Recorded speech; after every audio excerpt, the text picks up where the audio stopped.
হঠাৎ সর্বনাশা পাহাড়ি ঢলে চোখে নিমেষে তলিয়ে গেল শত শত মানুষ, ঘরবাড়ি, মারা গেছে 100-রও বেশি, নিখোঁজ 4 শতাধিক। এত ভয়াল ছবল কেন? শেষ পর্যন্ত হরমুজ খোলা ইস্যুতে একমত ইরান ও ওমান। সংঘাত বন্ধ থাকলেও দ্রুত অস্ত্রের মজুদ বাড়াচ্ছে কেন তেহরান? আবারও কি যুদ্ধ হবে? ফিলিস্তিনের গাজায় শিশুদের ঘুরে উড়ানো নিষিদ্ধ করল ইসরায়েল। তীব্র ক্ষোভ গাজাবাসীর। হঠাৎ ঘুরিকে কেন এত ভয় পাচ্ছে ইসরায়েল? হঠাৎ ধেয়ে যাওয়া পাহাড়ি ঢলের প্রবল স্রোত, বন্যা আর ভূমিধসে মুহূর্তেই নেপাল চীন সীমান্তে ভেসে গেল শত শত মানুষ, বহু ঘরবাড়ি, রাস্তাঘাট। প্রকৃতির ভয়াল ছোবলে বুধবার রাত পর্যন্ত 100-রও বেশি মানুষের মৃত্যুর খবর পাওয়া গেছে। এখনো নিখোঁজ বিদেশি সহ 400-রও বেশি পর্যটক ও নাগরিক। ফলে মৃতের সংখ্যা আরও অনেক বাড়ার শঙ্কা করা হচ্ছে। নিখোঁজ পর্যটকদের মধ্যে 100-রও বেশি ভারতীয়। জরুরি বৈঠক করে ক্ষতিগ্রস্ত এলাকাগুলোকে আগামী 3 মাসের জন্য দুর্গত অঞ্চল হিসেবে ঘোষণা করেছেন নেপালের প্রধানমন্ত্রী বারিন্দ্র শাহ। হঠাৎ কেন এত ভয়ঙ্কর রূপ দেখালো প্রকৃতি? এই ভয়াবহ দুর্যোগের পেছনে কি দায়ী? ভূমিকম্প নাকি বরফ গলা?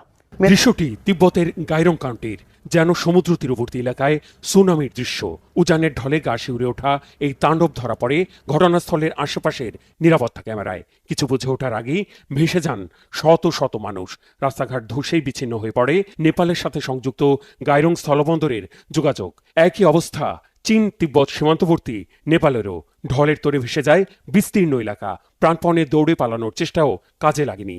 পানির ঢলে শক্তি এতটাই শক্তিশালী ছিল যে মুহূর্তেই ধসিয়ে দেয় সেতু, ভেসে যায় এর ওপরে থাকা যাত্রীবাহী বাস, প্রাইভেট কার সহ বিভিন্ন যানবাহন। এই বিভৎসতায় ব্যাপক প্রাণহানির আশঙ্কা করছে স্থানীয় প্রশাসন।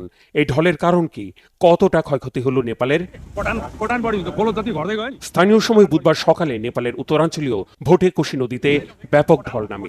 এতে কাঠমান্ডু থেকে প্রায় 125 কিলোমিটার দূরে অবস্থিত তিব্বত সীমান্তবর্তী রসুয়া জেলায় বানের পানিতে ঘরবাড়ি, যানবাহন, সেতু সহ বিভিন্ন অবকাঠামোর ব্যাপক ক্ষয়ক্ষতি হয়, যেখানে প্রায় 50,000 মানুষের বসবাস। তিব্বত থেকে নেপালে ঢুকে এই রসুয়া জেলা দিয়েই বয়ে গেছে ভোটেকোশি নদী। ক্ষতিগ্রস্ত হয়েছে তিব্বত লাগোয়া রসুয়া, নোয়াকোট, ধাদিং, চিতওয়ান সহ নেপালের 6টি জেলা। সবচেয়ে বেশি ক্ষয়ক্ষতি হয়েছে টিমুরে ও সাব্রুবেশি এলাকায়। তাৎক্ষণিক উদ্ধার অভিযানে মোতায়েন করা হয় 12টি হেলিকপ্টার। টিমুরে এলাকায় আটকে পড়াদের উদ্ধারে হেলিকপ্টার পাঠানো হলেও হেলিপ্যাড ভেসে যাওয়ায় তা নামতে পারেনি। কমপক্ষে 385 জন নিখোঁজ পর্যটকের মধ্যে 109 জনই ভারতের। এদের মধ্যে যুক্তরাজ্য, দক্ষিণ আফ্রিকা, অস্ট্রেলিয়া, নেদারল্যান্ডসের নাগরিকও রয়েছেন। দফায় দফায় বৈঠকের পর শেষ পর্যন্ত হরমুজ প্রণালী খোলা ইস্যুতে ওমানের সাথে একটি সমঝোতায় পৌঁছেছে ইরান। তবে এখনই জলপথটি খুলছে না বলে জানিয়েছে ইরানের পররাষ্ট্র মন্ত্রণালয়। একই সাথে পাল্টাপাল্টি হামলা বন্ধের মাঝে নিজের অবস্থান আরও শক্তিশালী করতে অস্ত্রের উৎপাদন ও মজুদ আরও বাড়িয়েছে খামেনি। ফলে এখনো কাটেনি অস্থিরতা, এখনো থামেনি পাল্টাপাল্টি হুমকি। উল্টো নতুন করে আমেরিকান সেনার মাথার দাম ঘোষণা করেছে ইরান। সেই সাথে ইরানের বিরুদ্ধে মার্কিন প্রেসিডেন্টের ছেলেকে হত্যার ষড়যন্ত্রের অভিযোগ এনেছে মার্কিন গোয়েন্দা সংস্থাগুলো। দফায় দফায় বৈঠক আর দর কষাকষির পর অবশেষে হরমুজ প্রণালী খোলা নিয়ে সমঝোতায় পৌঁছেছে ইরান ও ওমান। বিশ্বের অন্যতম গুরুত্বপূর্ণ এই জলপথে বাণিজ্যিক জাহাজ চলাচলের জন্য শিগগিরই রুট খোলার ঘোষণাও এসেছে। তবে এখনই খুলছে না হরমুজ, সাফ জানিয়েছে ইরানের পররাষ্ট্র মন্ত্রণালয়। হরমুজ প্রণালীর নিচে থাকা মাইন সরিয়ে ফেলতেও যৌথ অভিযান চালাবে দুই দেশ। তবে এরই মধ্যে মার্কিন প্রেসিডেন্ট ডোনাল্ড ট্রাম্পের দাবি, হরমুজ প্রণালীর আন্তর্জাতিক জলসীমা থেকে সব মাইন সরিয়ে ফেলেছে মার্কিন বাহিনী। কিন্তু কবে, কখন? বরাবরের মতো তার কোনো প্রমাণ ছাড়াই সামাজিক মাধ্যমের পোস্টে এই দাবি করেছেন ট্রাম্প। ইরান নতুন করে হরমুজে মাইন পোতার চেষ্টা করলে হামলার হুমকিও দিয়েছেন। মার্কিন প্রেসিডেন্টের ভিত্তিহীন এমন দাবিকে পাত্তা না দিয়ে ইরানের উপপররাষ্ট্রমন্ত্রী কাজেম গারিবাবাদি আবারও সাফ জানিয়েছেন, হরমুজ প্রণালী এখনো পুরোপুরি ইরানের নিয়ন্ত্রণে রয়েছে। ওমানের সাথে চুক্তি হলেও আমেরিকা সমঝোতা চুক্তির শর্তগুলো পুরোপুরি না মানা পর্যন্ত হরমুজ বন্ধই থাকবে। আর ওমানের পররাষ্ট্রমন্ত্রী বদর আল বুসাইদিও জানিয়েছেন, হরমুজ প্রণালীর অস্থায়ী রুট খুব শিগগিরই ঘোষণা করা হলেও জলপথটি পুরোপুরি খুলে দেওয়ার বিষয়ে এখনো কোনো সিদ্ধান্ত হয়নি। এদিকে সামরিক অভিযান আর কূটনৈতিক আলোচনার ব্যর্থতার পর এবার ইরানের ওপর আমেরিকার কঠোর অর্থনৈতিক নিষেধাজ্ঞাও সফল হবে না মনে করছেন বিশ্লেষকরা। কারণ প্রেসিডেন্ট ট্রাম্পের হুমকির পর এখনো ইরানের সাথে বাণিজ্যিক সম্পর্ক শেষ করতে আগ্রহ দেখায়নি কোনো দেশ। মার্কিন নয়া নিষেধাজ্ঞার কারণে যুদ্ধ বিধ্বস্ত ইরানের অর্থনৈতিক দুর্দশা বাড়লেও আমেরিকার চাপ মোকাবিলা করতে প্রতিজ্ঞাবদ্ধ সাধারণ ইরানি ও ব্যবসায়ীরা। বাণিজ্যিক মিত্র চীন ও রাশিয়াকে এই পরিস্থিতিতে পাশে পাবে বলেও আশাবাদী তারা। ভারতে বাংলা ভাষাভাষী মুসলমান আর দলিত সম্প্রদায়ের উপর সহিংসতা ও নির্যাতনের ঘটনায় গভীর উদ্বেগ জানিয়ে তাদের সুরক্ষায় ব্যবস্থা নেওয়ার আহ্বান জানিয়েছে জাতিসংঘ। জাতিসংঘের জাতিগত বৈষম্য অবসান বিষয়ক কমিটি সিআরডির ১১৮তম অধিবেশন শেষে দেয়া বিবৃতিতে জানানো হয়েছে, ক্ষুদ্র নৃগোষ্ঠী, ধর্মীয় গোষ্ঠী ও সুবিধাবঞ্চিত শ্রেণী আইনশৃঙ্খলা বাহিনীর হাতে বিচার বহির্ভূত হত্যা, নির্যাতন ও সহিংসতার শিকার হচ্ছেন। এর মধ্যে দলিত সম্প্রদায় এবং যারা ভারতের নাগরিক নন তারাও রয়েছেন। কমিটি তাদের তদন্তের পর এক বিবৃতিতে বলেছে, ভারতে বাংলাভাষী মুসলমানদের বিরুদ্ধে বিদ্বেষমূলক অপরাধ বা হেট ক্রাইম ঘটছে। আইনি প্রক্রিয়া ছাড়া দীর্ঘদিন আটকে রাখা, নির্যাতন, অসৎ আচরণ ও যৌন সহিংসতার মতো ঘটনাও কমিটির নজরে এসেছে। এতে সিআরডি গভীরভাবে উদ্বিগ্ন। এগুলো বন্ধে দেশটির সরকারকে জরুরি ভিত্তিতে ব্যবস্থা নেওয়ার আহ্বান জানানো হয়েছে। সিআরডি হচ্ছে 18 জন স্বাধীন মানবাধিকার বিশেষজ্ঞের কমিটি। 182টি দেশ এই কমিটির সদস্য। এবার ফাঁস হলো যুক্তরাষ্ট্রের নামী কয়েকটি বিশ্ববিদ্যালয়ের সঙ্গে ইসরায়েলের প্রতিরক্ষা খাতের আর্থিক সম্পর্কের তথ্য। এক অনুসন্ধানী প্রতিবেদনের দাবি, 2004 সাল থেকে 2025 সালের মধ্যে ইসরায়েলের প্রতিরক্ষা মন্ত্রণালয় ও দেশটির অস্ত্র নির্মাতা প্রতিষ্ঠানগুলো মার্কিন বিশ্ববিদ্যালয়গুলোর বিভিন্ন গবেষণা ও প্রকল্পে $1,50,00,000 বেশি অর্থ দিয়েছে। তবে এই অর্থায়নের বড় একটি অংশ যুক্তরাষ্ট্রে থাকা সরকারি ডাটাবেজে নিয়মিতভাবে প্রকাশ করা হয়নি। খোলা চোখে যা জ্ঞান চর্চার তীর্থভূমি, আড়ালে তা আধুনিক যুদ্ধাস্ত্রের পাওয়ার হাউস। হার্ভার্ড কিংবা MITর মতো বিশ্বসেরা বিদ্যাপীঠগুলোর সবুজ ক্যাম্পাস এখন ব্যবহার হচ্ছে ইসরায়েলি অস্ত্র তৈরির একাডেমি হিসেবে। গত 2 দশকে আমেরিকান শীর্ষ বিশ্ববিদ্যালয়গুলোতে কোটি কোটি ডলার ঢেলেছে ইসরায়েলি প্রতিরক্ষা খাত।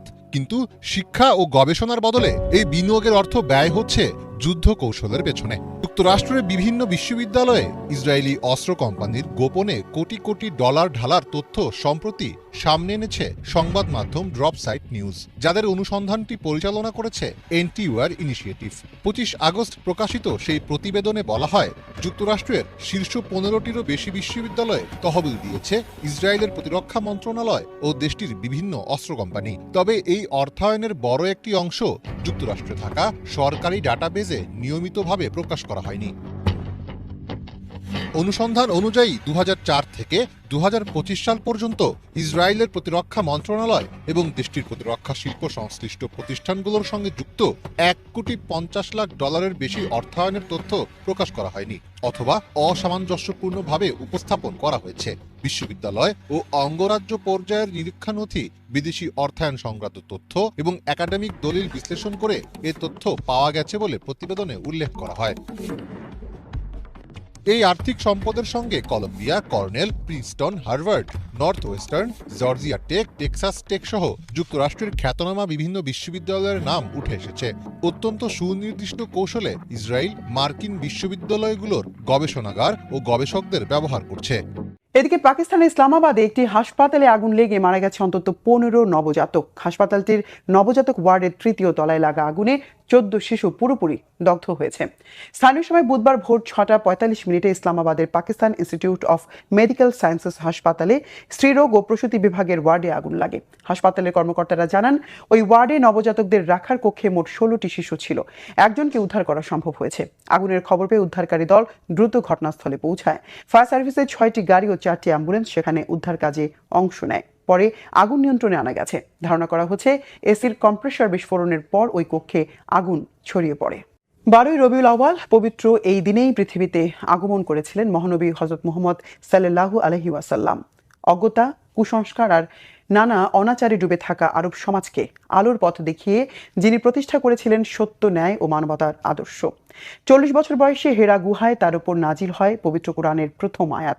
এরপর 23 বছর ধরে তিনি মানুষকে আহ্বান জানান এক আল্লাহর ইবাদত, ন্যায় ও শান্তির পথে।